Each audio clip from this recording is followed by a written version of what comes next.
First page पे था H1B visa. तो देख लेते हैं H1B वीज़ा के बारे में बेसिक चीज़ें। ये एक नॉन इमिग्रेंट वीज़ा है और ये यूएस कंपनीज़ को अलाउ करता है कि वो फॉरेन एम्प्लॉइज़ को हायर करे और एम्प्लॉय करे फॉर अ लॉन्गर ड्यूरेशन। लेकिन इसमें कंडीशन क्या है कि सिर्फ हाई स्किल इंडिविजुअल्स को ये मिलता है, जैसे कि स्टेम यानी कि science, technology, engineering and mathematics या फिर आईटी वाले एरियाज़ में जो लोग हैं। देन इसके साथ ग्रेजुएशन तो मिनिमम होनी ही चाहिए उस बंदे के पास।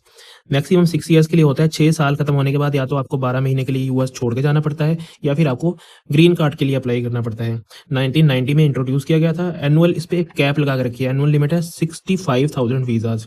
उससे ज़्यादा वीज़ाज़ नहीं दिए जाते हैं और एडिशनल 20,000 वीज़ाज़ जो मिलते हैं उनके लिए जिन्होंने यूएस से मास्टर्स या उससे हायर डिग्री ले रखी है। इंडियंस इसके सबसे बड़े बेनिफिशियरीज हैं। 2015 से लेके आज तक 70% of the H1B visas Indians को मिले हैं और सेकंड नंबर पे है चाइनीज, जिनको 12 to 13% ऑफ वीज़ाज़ मिले हैं H1B वीज़ाज़ में से। तो रिसेंटली एक न्यूज़ आई थी कि $1 लाख पे करना पड़ेगा H1B वीज़ा के लिए। तो आज उसकी क्लैरिफिकेशन आई है कि ओनली फर्स्ट टाइम अप्लाई करने वालों को $1 लाख पे करना पड़ेगा। जिनका ऑलरेडी वीज़ा है या फिर जो रिन्यूअल के लिए अपनी डाल रहे हैं उनको इस तरह का कोई इशू नहीं होगा। साथ में देख लेते हैं कुछ और यूएस वीज़ाज़, जैसे कि ओ वीज़ा जो एक्स्ट्राऑर्डिनरी एबिलिटी वालों को दिया जाता है in field of science, arts, education, business और एथलेटिक्स।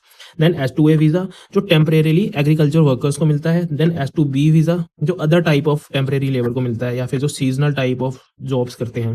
देन B2 वीज़ा जो टूरिज्म या प्लेजर पर्पस के लिए यूएस विजिट करते हैं। Then V visa is for spouse और children of permanent residence of US. Next news में था बागराम एयरबेस। तो डोनाल्ड ट्रंप ने अफगानिस्तान की तालिबान गवर्नमेंट से मांगा था बागराम एयरबेस, जिसको उन्होंने आउटराइटली डिनाई कर दिया है, मना कर दिया है। देखते हैं ये क्या है। ये अफगानिस्तान का लार्जेस्ट एयरबेस है और ये काफ़ी स्ट्रेटेजिक लोकेशन पे है, यानी कि ईरान, पाकिस्तान, चाइना का जिनजियांग प्रोविंस और सेंट्रल एशियन कंट्रीज यहाँ से प्रॉपर्ली अप्रोचेबल हैं। इसको बनाया था सोवियट्स ने कोल्ड वार के टाइम पे और 1980s तक उनके कंट्रोल में था ये। उसके बाद ये यूएस के कंट्रोल में आ गया था, स्पेशली 2001 के अटैक्स के बाद यूएस मिलिट्री यहाँ से ऑपरेट करती थी और एक पॉइंट पे तो यहाँ पे अराउंड 1 लाख यूएस ट्रूप्स थे। 2021 में जब यूएस ने यहाँ से विड्रॉ किया तब से ये तालिबान के पास है। नेक्स्ट इज बाल्टिक सी। तो रिसेंटली जर्मनी ने कहा है कि रशिया का IL-20M एयरक्राफ्ट बाल्टिक सी के ऊपर न्यूट्रल जोन में था, which should be considered breach of air space. तो देख लेते हैं basic facts related to Baltic sea. ये अटलांटिक ओशियन की एक एक्सटेंशन है और एक तरह का सेमी एनक्लोज्ड कंट्रीज जो इसके साथ बॉर्डर शेयर करते हैं Sweden, Poland, Lithuania, Latvia, Finland, Denmark, Germany, Russia and Estonia.